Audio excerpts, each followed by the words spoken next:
दुनिया के सबसे अमीर शख्स एलन मस्क ने आखिरकार ट्विटर को खरीद लिया। कई दिनों से इसकी चर्चा चल रही थी। मस्क ने माइक्रो ब्लॉगिंग प्लेटफॉर्म का सौदा 44 अरब डॉलर यानी 3,37,000 करोड़ रुपए से ज्यादा में किया है। मस्क की तरफ से ये रकम कैश में दी जाएगी। मस्क के ऑफर के अनुरूप उन्हें ट्विटर के हर शेयर के लिए $54.20 4,148 रुपए चुकाने होंगे। इस सौदे के बाद अब मस्क के पास ट्विटर की 100% हिस्सेदारी हो जाएगी। एलन मस्क का जन्म 28 जून 1971 को दक्षिण अफ्रीका के प्रिटोरिया शहर में हुआ था। मस्क की मां माय मस्क मॉडल थी। उनका जन्म कनाडा में हुआ था, लेकिन पूरा जीवन दक्षिण अफ्रीका में बीता। मस्क के पिता एरोन मस्क दक्षिण African electromechanical engineer, pilot, property developer थे।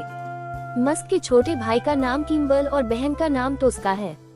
किम्बल का जन्म 1972 और टोस्का का 1974 में हुआ था। 10 साल की उम्र से ही मस्क की रुचि कंप्यूटिंग और वीडियो गेम्स में हो गई। 12 साल की उम्र में उन्होंने एक वीडियो गेम बनाया और फिर उसे एक मैगजीन को $500 में बेच दिया। इस स्पेस फाइटिंग गेम का नाम ब्लास्टर था।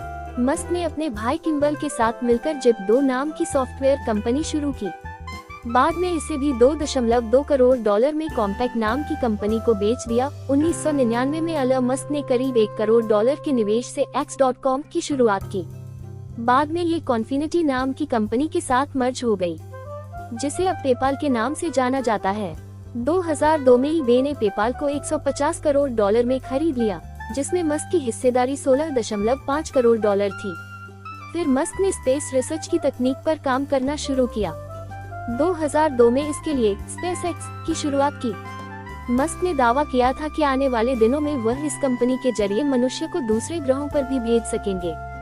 साल 2004 में एलन मस्क ने इलेक्ट्रिक कार कंपनी टेस्ला की शुरुआत की। 2020 में एलन मस्क ने अपने सभी 7 आलीशान बंगले बेच दिए। मस्क ने ट्विटर पर इसका ऐलान किया। कहा, मैं अपनी जिंदगी की भव्यता को कम कर रहा हूं और अब अपने पास कोई घर नहीं रखूंगा। फोर्ब्स की एक रिपोर्ट के अनुसार अब मस्क 20x20 के एक किराए के घर में रहते हैं। इस घर को बॉक्साबल नाम के हाउसिंग स्टार्टअप ने बनाया है। ये घर फोल्डेबल है और ट्रांसपोर्ट किया जा सकता है। BBC को दिए एक इंटरव्यू में मस्क ने अपनी संपत्ति को लेकर बयान दिया था। कहा था, मैं नहीं जानता कि मेरे पास कितनी संपत्ति है। ये इस तरह से नहीं है कि कहीं नोट के बंडल पड़े हुए हैं। इसे ऐसे देखना चाहिए कि टेस्ला, SpaceX और सोलर सिटी में मेरी हिस्सेदारी है और बाजार में उस हिस्सेदारी की कुछ कीमत है।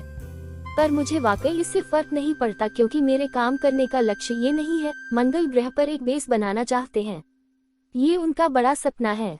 मस्क ने एक इंटरव्यू में कहा था कि वो इसके लिए अपनी पूंजी का सबसे बड़ा हिस्सा लगाना चाहते हैं और उन्हें कोई आश्चर्य नहीं होगा अगर उन्होंने इस मिशन को सफल बनाने में अपनी सारी पूंजी लगा दी। मस्क के अनुसार मंगल ग्रह पर मनुष्यों का एक बेस बहुत बड़ी सफलता होगी। मस्क ने कहा, इससे भविष्य बेहतर होगा। मस्क कहते हैं कि न्यूक्लियर युद्ध या किसी एस्टेरॉयड के टकराने से पृथ्वी का अस्तित्व खतरे में आ जाए, ऐसी स्थिति में हमारे लिए सबसे उपयुक्त मंगल ग्रह ही है। एक इंटरव्यू में मस्क ने अपनी कंपनी SpaceX को लेकर खुलासा किया था। कहा था, मैंने कंपनी इसलिए बनाई क्योंकि मैं इस बात से असंतुष्ट था कि अमेरिकी स्पेस एजेंसी स्पेस इनोवेशन को लेकर और महत्वाकांक्षी क्यों नहीं है। वो क्यों और आगे का नहीं सोच पा रही। मैं उम्मीद करता हूँ कि भविष्य में चांद और मंगल ग्रह पर हमारा बेस हो और वहाँ के लिए लगातार फ्लाइट्स चले। मस्क चाहते हैं कि लोग उन्हें एक निवेशक की बजाय इंजीनियर के रूप में जानें। एक इंटरव्यू में उन्होंने कहा था, मैं हर सुबह किसी नई तकनीकी समस्या का हल ढूंढने के लिए उठना चाहता हूँ। बैंक में कितना पैसा है, इसे मैं सफलता का पैमाना नहीं मानता। दोस्तों, जानकारी अच्छी लगी हो तो वीडियो को लाइक और चैनल को सब्सक्राइब कर दो।